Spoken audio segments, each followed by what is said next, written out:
Charlotte. Charlotte, thank you so much for being on the, damn, I wish somebody would have told me that virtual summit. I am very happy because you always bring such a great energy to our community calls and whatnot. So I'm sure that today is going to be no different as the viewers are going to dive in and immerse in the message that you have. And I know for you, it's a very important one. And so, will you please take a moment to introduce yourself, what it is that you do, and who you help? Oh, thank you, Patty. It's so nice to be a part of your summit. So, yes, my name is Charlotte Heald, and I work as a holistic health coach. And so, I work predominantly specializing in helping rural women to empower them to create sustainable lifestyles because so many women get in rural areas and women in other areas get into overwhelm and they're completely depleted and unfulfilled and they kind of lose track of who they are doing all the things and trying to keep so many balls in the air. So I work in the space of one-to-one coaching. I also run some online programs. I've just recently started a women's circle to bring women together, which is one of my passions. And I also run some really beautiful retreat events. So I'm absolutely super passionate about my work. And yeah, the foundation of my work always comes back to self-care. That's the most important. And then I guess aside from my business, I'm also organic regenerative dairy farmer with my husband and my three children. And I don't know if I mentioned I live in New Zealand, so that's a little further away than most of your audience. I love it. So you have a full plate. And I want to know from you, as a woman that has two businesses, a full home, kids and husband and all the things, why do you think this topic of self-care is so important? Why does it matter, do you think? Um, it matters because essentially, Patty, I always say to the women I work with, you know, when when you have got your stuff together, so to speak, and you're doing your best and you're thriving, everyone else in your realm, so your family, your husband, your children, your community, everyone else feels that. The ripple effect flows onto them.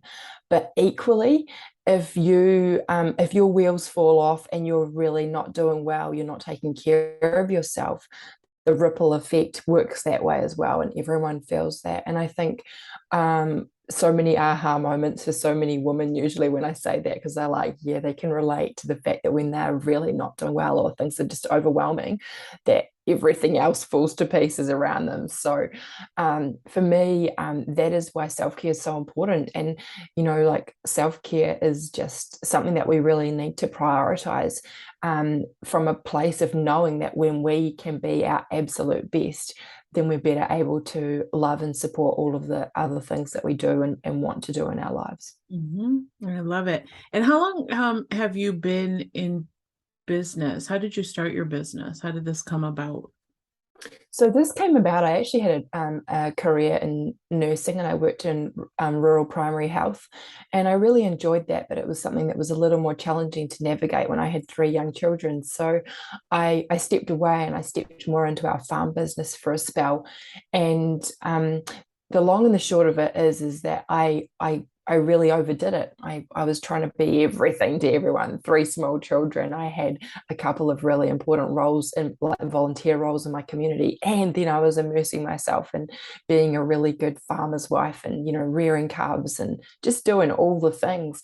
And I wasn't listening to the little squeals that like the whispers that turned into screams from my body, and I ended up in a really bad way. And the long and the short of it is I got diagnosed with rheumatoid arthritis, and that was like a real pivotal moment in my life, because it was like, wow, this is not, I knew it wasn't going to be my future, and I was like, well, there's some stuff's got to change here, right? So it was just the real catalyst for change. And around that time, I also discovered this very new concept of health coaching. And I immersed myself in the health coaching training because I could see that it was a path to support me to heal my own body, but it also meant that it was going to give me this new career path that built on all of the things that I really love the most about my nursing career. So, yeah, I think that probably answers your question. Awesome. Yes, absolutely. Mm. All right. So, as a woman who is an entrepreneur, has more than one business and a very full plate, I'm sure you can add some real magic to the topic at hand. And that is, what are your three? Damn, I wish somebody would have told me that tips. Let's start with number one. Okay, number one, Patty, and I think you might have alluded to it before we even talked today. So, number one, I wish someone had told me you've just got to let it be easy. You've really got to let it be easy. So, when I started out in business, I had so many stories about the fact that maybe I should have listened to my accounting class in school, and I wish that I knew how to do spreadsheets, and even I wish that I'd actually listened when we were having typing lessons, all of these things, and everything felt hard. And when things feel hard, they feel heavy. And I guess my my my knowledge in the tech space was not great. So everything that was like this other little procrastination point that I always got myself caught in. It just felt really, really challenging. And so what I noticed is that when things were heavy and hard, I wasn't aligned, I wasn't in flow. I was kind of just really stagnant. And so when I learned this lesson, I just decided to embrace ease. And it meant that every time I felt like, oh, this is getting a bit hard, I'd be like, okay, how can we make this easy? And like it's a mindset shift, right? That's a really big mindset shift, but it just felt like everything flowed on really beautifully from there. And I think this applies not only to our business, but applies to everything in our lives, to be fair. And so when I started to ask myself that question, like the solutions just followed. It also, there was definitely an element of reducing the expectation on myself. I think one of the things that I didn't realize was that when I was trying, like kind of death gripping everything and everything felt hard, my expectation of myself was keeping me massively trapped. And then you just don't go anywhere. So when I decided, like, ask myself, how can I let this be easy? The solutions flowed, the expectations reduced somewhat, and things just started to happen. And that's when I started to really make some progress in my business. So I was able to take the big leap of hiring a helper, like a VA. I set up some automation, and I'm still setting up more automation now, like it can just get easier and easier. I definitely relaxed a whole lot, and everything just feels lighter and flows when you kind of like choose ease, right? Like you just like, actually, this is okay. If someone Yeah. busts through my door behind me, I'm like, that's okay. It's not the end of the world, like all of the things that I used to be like, oh my God, everything has to be Yeah. so perfect. Yeah. Well, and I So remember having yeah. that conversation with you. I don't know, was it your Zoom recordings or something like that? It was just like this random block. And I'm like, oh, it's so easy. And there are, or for example, calendaring and scheduling and integrating automation and all these things that Yeah. seem so daunting. I always look at it like right beyond that threshold of that threshold that you've put in front of you without there needing to be a threshold. On the other side of it is going to be that ease that you're looking for. You just got to walk over and it happens. I mean, you're obviously not alone. So many people resist because there's this preconceived notion that it's going to be super complicated and hard, and it tests our boundaries and it creates that uncomfortability where it really doesn't have to. So I love this tip because I think it's a really important key tip that people have to remember. So that's a really good one. Okay, what about tip number two? Tip number two, in the true nature of the self-care coach, is that we really have to slow down to speed up. And this was one of those concepts that I understood, but for a long time I didn't know it. I hadn't experienced it. I hadn't got to the point where I'd actually actioned it in my life enough to really be like, oh, I get it. But when you get it, you really get it, right? So what this was about was that, rest is a real success strategy, I believe, and that sometimes we just have to do less so that we can be more. And it sounds, when when you're working with people who are often doers and overdoers and in the overwhelm, too many balls in the air, it's really hard to say, well, you just have to, like you've got to prioritize and you've got to reduce some of what you're doing and just slow down and rest more. But what I saw for myself was that when I embraced this, um, like there was clarity. I could see the wood for the trees, because before I was just like, oh my gosh, so bamboozled, like there's just too many things, probably too many tabs open on the computer in my mind, sort of thing. And just that constant go, go, go. And when you just create that space and you make rest a priority and you really slow down, oh my goodness, the wee gems that pop into your head, the ideas, that again, that sense of flow and ease, it all comes together. And so, yeah, for me, definitely that has created a lot of expansion in my life, is just really creating that time for slowing down and for rest. And and letting go of the guilt associated with that, because it used to feel like uncomfortable if I decided that I wanted to pick up my book and read a chapter in the middle of the day. But now I'm just like, if I want to read my book, I'll read my book, and like just having that, just taking a breather. And I guess from that, there's also that element, Patty, of just really being like probably getting out of people pleasing, learning to say no, because our people pleasing habits often are the ones that land us with more balls in the air, or spinning more plates, so to speak. And that's kind of, it just doesn't work. There's a point where it's like one of those balls is going to drop, and what I see so often is that the ball that gets dropped is like health or well-being, that sort of thing. Yeah. And we can't function and do our best in this world without first taking care of those really essential things. And I think that, yeah, rest and slowing down is just like, it's kind of where it's at. I reckon it's pretty cool. Love it. I agree wholeheartedly. I used to do the hustle hard, grind until you drop type of mentality, and all it led to is adrenal fatigue. And I wasn't getting the results I was looking for. So, like flipping the script on that, I couldn't agree more, which is why the work that you're doing is so important, because, especially in my opinion, as women, we feel like we have to take it all on. Right? Everything, the personal stuff, the kids, the husband, whatever. I know with parents, like, so my aging mother who lives with us and all these things, it's like it continues to stack on. And Mm. slowing down to speed it up is like still creating the boundaries that matter for us. It's like, this is the time I need. And once I started incorporating that, I agree with you wholeheartedly. Things just kind of lifted, and it's like, oh, I can take time and the world's not going to crumble, right? Mhm. So super important. Okay, so what about the last, damn, I wish somebody would have told me that tip you have.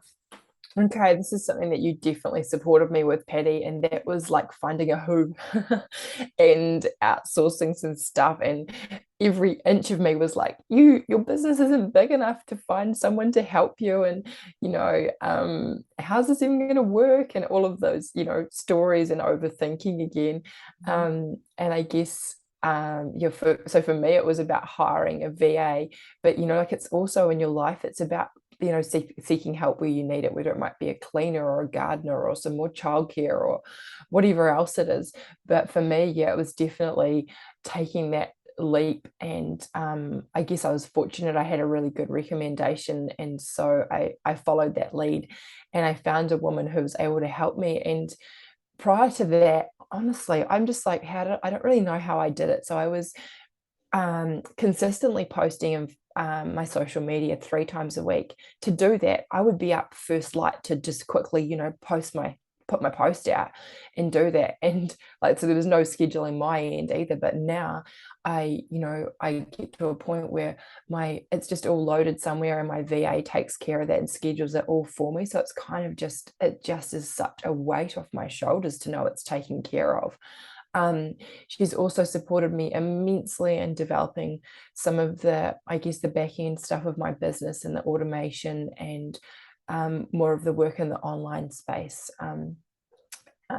email sequences and all of these sorts of things. And that's just been amazing, because, like you can't be an expert in all things. And sometimes it's just so freeing to really think about where your time is best spent, and then, find someone to fill the gaps on the things that aren't really so much of your jam, and do it probably a whole lot more efficiently anyway. So yeah, that definitely has just been amazing. Every time I connect with my VA, or every month when I pay her, I'm just like, oh my gosh, that's the best money spent. She's just amazing. And what she can't do isn't worth talking about. And she knows how to find all those clever solutions to the things that probably just not my jam. So Yeah. really, really important step in business, and yeah, and life in general, just to always just know that, again, that you're worth taking care of. You can't do all the things. So, if you need someone to support you in an area of your life, it's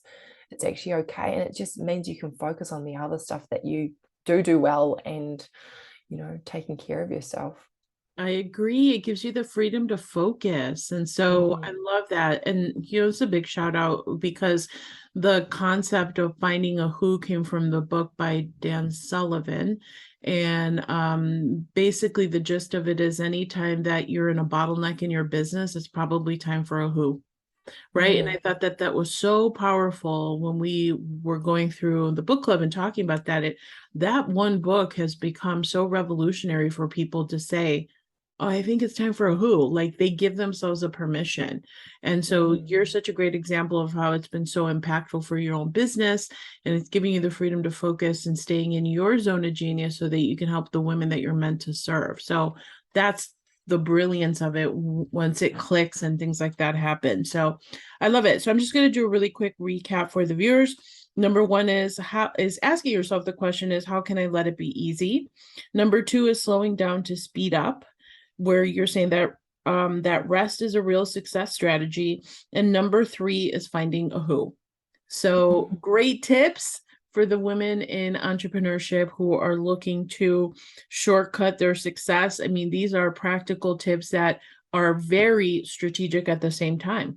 So, Charlotte, thank you so much. And I want to hear, and please do share with people how they can get a hold of you and find out more. And if you have something to share with them. Cool. So, probably best to follow me on social media. My Instagram handle is charlotte.healed, and I'm sure Patty will put that in the show notes.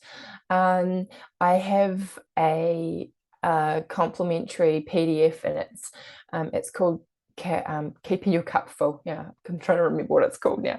Anyway, it's an activity that helps you to really address where you're spending your energy, what's filling your cup, what's emptying your cup, and really start thinking about where that balance is, and how you can embrace self-care to kind of get a better balance and keep your cup full. So I'd love to share that with you all, and yeah, and I'd love to connect with you all if you do decide to come and follow me on social media.